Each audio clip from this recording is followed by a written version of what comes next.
আপনি থেকে কিসের টাকা নিচ্ছে? আমি তা নেবে না, 200 টাকা লাগবে। কিসের টাকা এটা? এটা চান্দা, এটা চান্দা যাচ্ছে। কিসের চান্দা?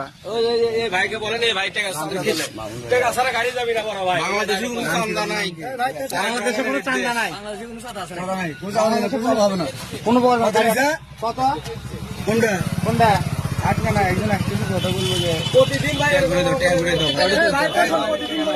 ভাত কামছেন আপনাদের থেকে কি এই চাঁদা প্রতিদিন নেওয়া হয়? দুনিয়ার কাম নাম বাজায় ভাই।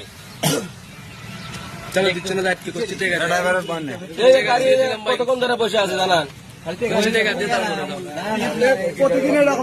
প্রতিদিন ভাই, প্রতিদিন 200 টাকা কোনো কথা হবে না। কম দিলে কম 100 টাকা দিয়ে দিচ্ছি ভাই, লিবি না ভাই। দুনিয়ার কোথায় জমা হয় আপনার থেকেও কি আপনার এই গাড়ি থেকেও কি চান্দা নিছে? জি ভাই, জি জি। কয় টাকা? আমার থেকে প্রতিদিন ভাই চান্দা নেয়। আমি 100 টাকা আমাকে শিরপুরে গাড়ি বললাম ভাই 100 টাকা লিবি না, করছি টাকা দিয়ে তারপরে গাড়ি যাও। তার আগে আপনি চান্দা দেননি দেখে গাড়ি চান্দা দিনে থেকে গাড়ি আটকে দিছে। আচ্ছা, কি বললেন? হচ্ছে কথা বলো তারপরে যাও। কি কোন এখনো এই দুবার আরো আছে। ও ভাই